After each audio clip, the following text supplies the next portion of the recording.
بسم اللہ الرحمن الرحیم۔ السلام علیکم۔ فرمان مصطفیٰ صلی اللہ علیہ وآلہ وسلم، جو ذی الحج کا چاند دیکھے اور قربانی کا ارادہ رکھتا ہو تو وہ اپنے بال اور ناخن نہ کاٹے۔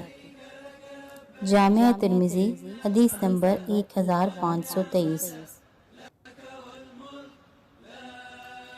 اب یہ تو وہ لوگ ہیں جو قربانی کا ارادہ رکھتے ہیں، وہ بال اور ناخن نہ کاٹیں، لیکن وہ لوگ جو استطاعت نہیں رکھتے، اللہ تعالیٰ کی ذات نے ان کے لیے بھی خوشخبری سنائی ہے۔ جو امیر وجوباً یا فقیر نفلاً، یعنی امیر پہ تو واجب ہے اور فقیر ظاہر ہے اس پہ واجب نہیں، لیکن وہ اللہ تعالیٰ کی رضا کے لیے قربانی کا ارادہ رکھتا ہے۔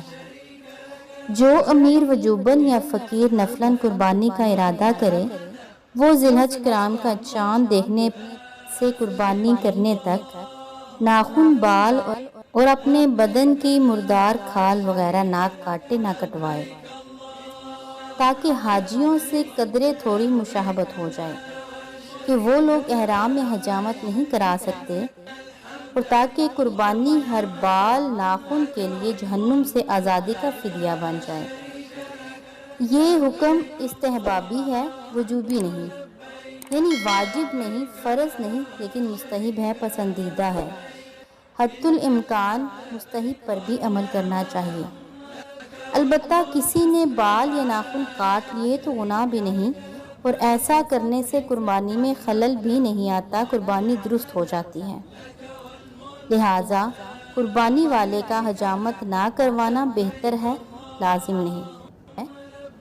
مفتی صاحب رحمۃ اللہ مزید فرماتے ہیں، مرات المناجی صفحہ نمبر 370، جو قربانی نہ کر سکے وہ بھی اس عشرہ یعنی ذی الحج کی ابتدائی 10 ایام میں حجامت نہ کرائے، بقرہ عید کے دن بعد نماز عید حجامت کرائے تو انشاءاللہ قربانی کا ثواب پائے گا۔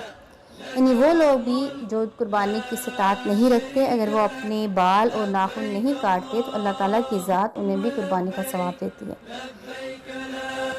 انما الاعمال بالنیات، اعمال کا دار و مدار نیت پر ہے۔ اگر آپ اس نیت سے اپنے بال اور ناخن نہیں کاٹیں گے کہ آپ کو بھی قربانی کا ثواب ملے، کیونکہ اللہ تعالیٰ کی ذات کے پاس صرف ہماری نیت جاتی ہے۔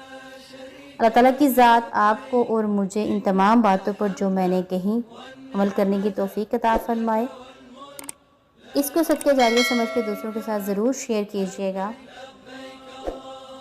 ویڈیو دیکھنے کا بہت شکریہ۔ اللہ حافظ۔